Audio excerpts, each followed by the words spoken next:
Bonjour à tous et bienvenue dans cette nouvelle vidéo.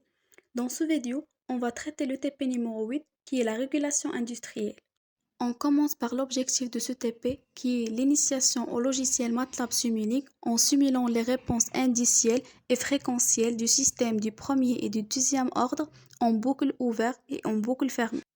Tout d'abord, on fait la simulation avec Simulink de ce système premier ordre, comme vous voyez, et ça, c'est le résultat.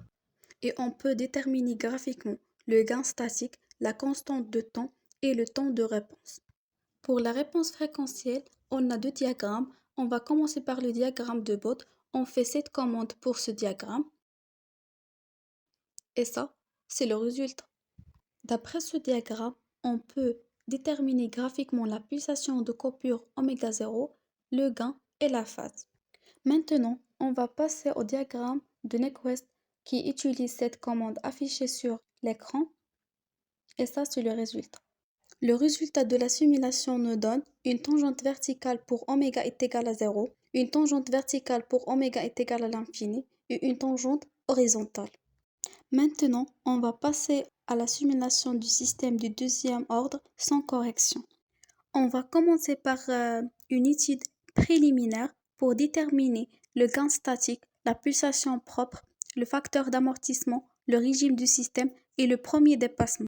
Pour la réponse indicielle, on fait la simulation sur Simulink et ça c'est le résultat. On peut déterminer les paramètres du système à partir de ce graphe, comme le gain statique qui est 0,5 et le temps de réponse qui est TR est égal à 17,5.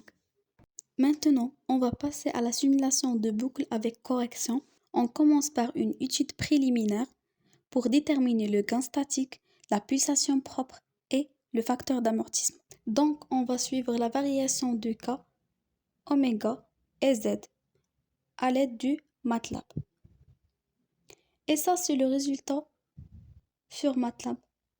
Pour la réponse indicielle, on fait la simulation sur Simulink de système du deuxième ordre, comme vous voyez. Et ça, c'est le résultat du système. Ce système représente la simulation de la réponse indicielle au cas où Kc est égal à 90.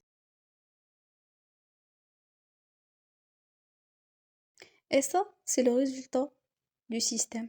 À partir de ce résultat, on peut déterminer graphiquement le gain statique et le premier dépassement, comme vous voyez.